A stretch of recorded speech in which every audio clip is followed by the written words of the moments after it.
नमस्कार दोस्तों, welcome to पहचान क्लासेस। पहचान क्लासेस पर आप सभी का बहुत बहुत स्वागत है। देखिए दोस्तों, आज हम बात करने वाले हैं राजस्थान अध्ययन की क्लास 7th की जो हमारी बुक चल रही है उसके बारे में आज हम बात करने वाले हैं। तो उसका 2 टॉपिक जो है लगभग हमने कंप्लीट कर लिया था। ठीक है, आज हम बात करते हैं क्लास 7th के अध्याय नंबर 3 के बारे में। अध्याय नंबर 3 है कृषि एवं सिंचाई। काफ़ी इंपॉर्टेंट टॉपिक है। जितने भी इंपॉर्टेंट क्वेश्चन रहेंगे इस टॉपिक से रिलेटेड वो सारे के सारे हमने जो है ऑब्जेक्टिव क्वेश्चंस के रूप में इसमें शामिल किए हैं।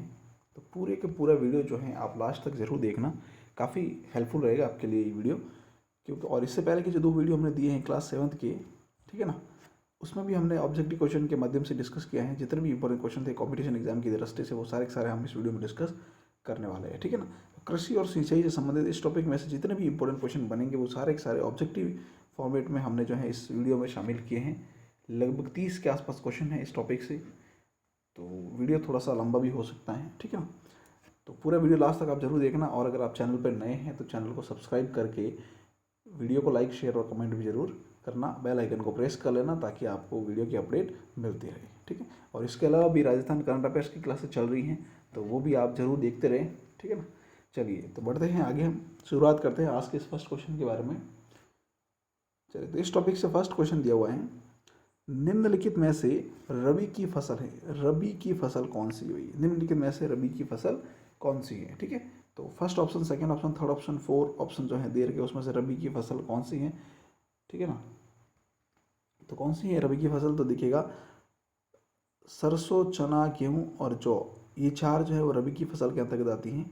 तो इसी को देखकर ए ऑप्शन जो है हमारा बिल्कुल इसका करेक्ट हो जाएगा। ठीक है, रबी की फसल याद रखिएगा, रबी की फसल शीत ऋतु के अंतर्गत बोई जाती है, याद रखना आप।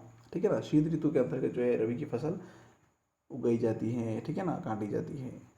तो अक्टूबर नवंबर में लगभग जो है बोई जाती हैं। और फिर अगर हम इसकी बात करें तो लगभग जो है ना ये मार्च और उसके आसपास जो है काट ली जाती है। ठीक है, चलिए आगे बढ़ते हैं। नेक्स्ट क्वेश्चन देखिएगा, निम्नलिखित में से खरीफ की फसल से संबंधित सही क्रम है। खरीफ की फसल जो है उससे संबंधित सही क्रम कौन सा है? तो देखिएगा, बाजरा, ग्वार, मक्का, चावल, मूंग, मोट, तिल, ज्वार, मूंगफली, कपास, गन्ना, ये सब जो है कौन सी फसल है? खरीफ की फसल है। तो डी ऑप्शन इसका बिल्कुल हमारा करेक्ट हो जाएगा। ठीक है, चलिए नेक्स्ट आगे बढ़ते हैं। अगला प्रश्न दिया हुआ है, निम्नलिखित में से जायद की फसल नहीं है। पूछा है कि भाई जायद की फसल नहीं है, कौन सी फसल जायद की नहीं है? तो देखिएगा,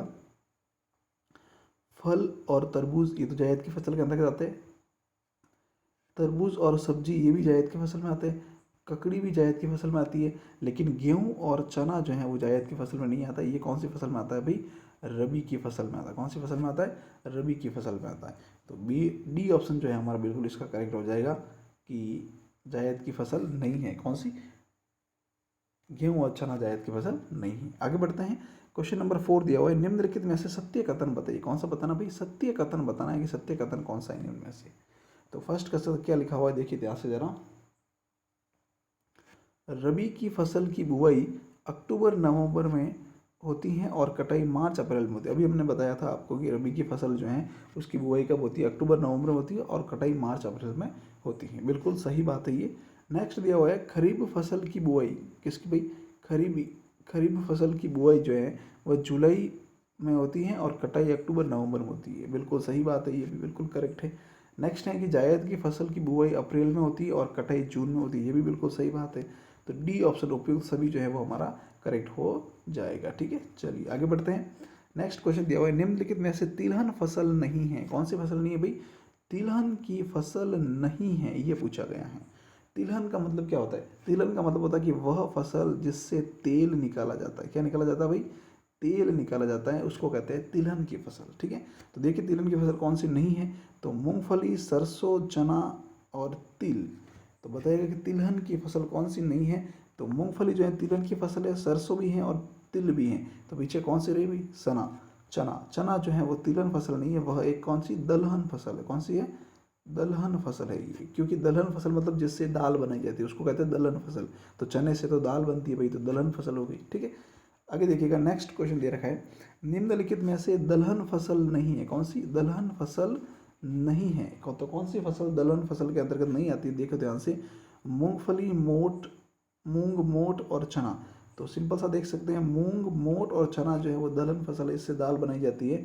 लेकिन मूंगफली जो है वो क्या है, एक तिलहन फसल है, तेल निकाला जाता है। तो ए ऑप्शन इसका बिल्कुल हमारा करेक्ट हो जाएगा। ठीक है, चलिए आगे बढ़ते हैं। नेक्स्ट प्रश्न है, उपयोग के आधार पर फलों के प्रकार बताइए, फसलों के प्रकार बताइए। उपयोग के आधार पर फसलों के प्रकार कौन कौन से होते हैं? किस किस उपयोग के आधार पर हम फसलों के प्रकार बना सकते हैं? तो देखिएगा इसका आंसर क्या रहेगा आपके लिए।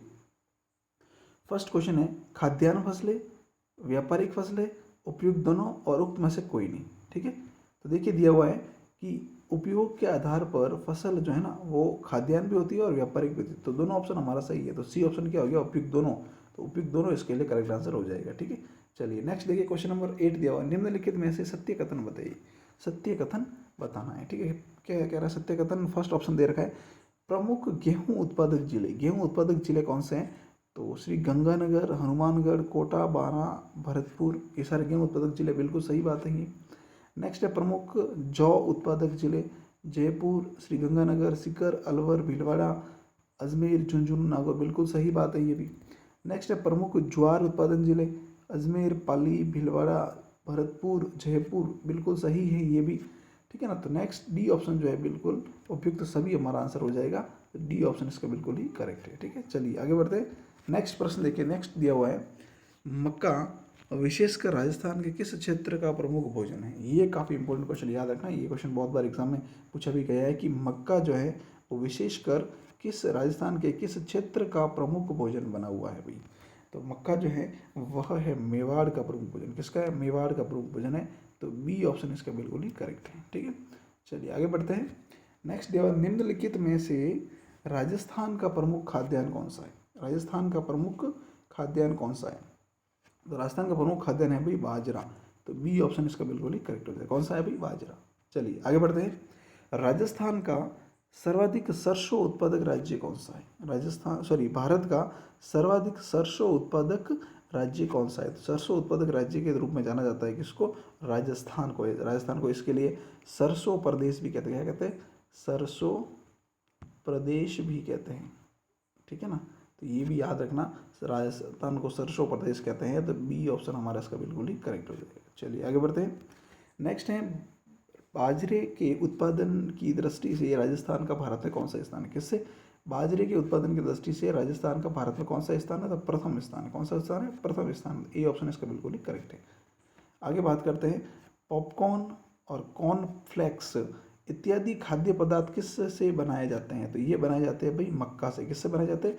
मक्का से। पॉपकॉर्न खाए होंगे सभी ने, है ना? तो किससे बनते हैं? मक्का से बनते हैं। ठीक है, तो बी ऑप्शन इसका बिल्कुल ही करेक्ट हो जाएगा। चलिए आगे बढ़ते हैं। निम्नलिखित में से सत्य कथन बताइए। ऑप्शन ए है, प्रमुख मक्का उत्पादक जिले, जिसमें भीलवाड़ा, उदयपुर, बांसवाड़ा, चित्तौड़गढ़ और असम, बिल्कुल करेक्ट है ये। प्रमुख बाजरा उत्पादक जिले, अलवर, जयपुर, सीकर, नागौर और जोधपुर, ये भी सही है। प्रमुख चना उत्पादक जिले, बीकानेर, जैसलमेर, अजमेर, जयपुर, पाली, बिल्कुल सही है ये। तो उपयुक्त सभी इसका आंसर हो जाएगा। डी ऑप्शन हमारा इसका बिल्कुल ही करेक्ट है। ठीक है, चलिए आगे बढ़ते हैं। नेक्स्ट दिया हुआ है, निम्नलिखित में से प्रमुख सरसों उत्पादक कौन सा प्रमुख सरसों उत्पादक जिले हैं? तो बताइए सरसों उत्पादक जिले कौन कौन से हैं? तो देखिए, अलवर, टोंक, भरतपुर, श्रीगंगानगर, सवाईमाधोपुर, हनुमानगढ़, जयपुर, जोधपुर, बारा, या उपयुक्त सभी। तो क्या आंसर हो जाएगा इसका? क्वेश्चन नंबर 15 का कौन सा आंसर करेक्ट हो जाएगा? तो बिल्कुल इसका करेक्ट आंसर हो जाएगा भाई उपयुक्त सभी। ये सारे के सारे जिले जो हैं वो सरसों उत्पादक जिले हैं। ठीक है ना, याद रखना, भारतपुर के अंतर्गत सरसों का एक संयंत्र वो लगा हुआ है, क्या कहते हैं उसे, आगे आ जाएगा क्वेश्चन में, थोड़ा सा दिमाग से निकल गया है। तो बिल्कुल आप देखिएगा उपयुक्त सभी, डी ऑप्शन इसका बिल्कुल ही करेक्ट है। ठीक है, चलिए आगे बढ़ते हैं। नेक्स्ट क्वेश्चन है, एशिया का सबसे बड़ा कृषि फार्म राजस्थान के किस जिले में स्थित है? एशिया का सबसे बड़ा कृषि फार्म जो है वो राजस्थान के कौन से जिले में स्थित है? तो सूरतगढ़, गंगानगर में स्थित है एशिया का सबसे बड़ा कृषि फार्म। बी ऑप्शन इसका बिल्कुल ही करेक्ट है। ठीक है, चलिए आगे बढ़ते हैं। सरसों प्रदेश कहलाता है, सरसों प्रदेश किसे कहते हैं भाई? तो राजस्थान को कहते हैं सरसों प्रदेश। ए ऑप्शन इसका बिल्कुल करेक्ट है। अगला प्रश्न है, निम्नलिखित राजस्थान का बाजरा, इसबगोल, सरसों, ग्वार, मोठ और जीरे के उत्पादन में देश में कौन सा स्थान है भाई? तो इसके लिए राजस्थान का देश में स्थान है पहला स्थान, यानी प्रथम स्थान। ए ऑप्शन इसका बिल्कुल ही करेक्ट है।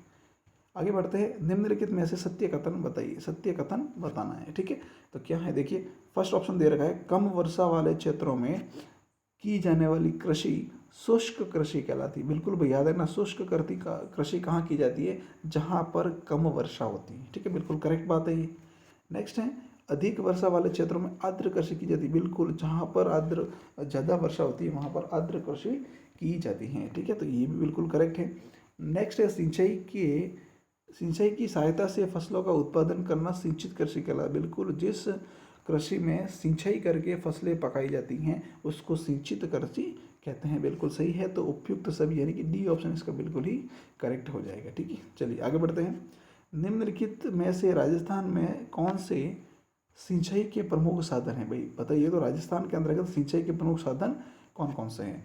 तो देखिएगा, कुएं एवं नलकूप हैं, नहरें भी हैं, तालाब भी हैं, तो उपयुक्त सभी आंसर हो जाएगा। डी ऑप्शन इसका बिल्कुल ही करेक्ट हो जाएगा। ठीक है, चलिए अगला प्रश्न देखिए, क्वेश्चन नंबर 21 है, निम्नलिखित सिंचाई साधनों में से किसके द्वारा राज्य में सर्वाधिक सिंचाई की जाती है? ये काफ़ी इंपॉर्टेंट क्वेश्चन, याद रखना। सिंचाई के जो साधन दे रखे उसमें राज्य में सर्वाधिक सिंचाई जो है किसके द्वारा की जाती है? तालाब, नहरें, नलकूप या कुएं? तो इसका करेक्ट आंसर रहेगा नलकूप है। नलकूपों के द्वारा सिंचाई ज़्यादा की जाती है। लगभग 44% सिंचाई जो है किससे की जाती है भाई? नलकूप से की जाती है। किससे की जाती है?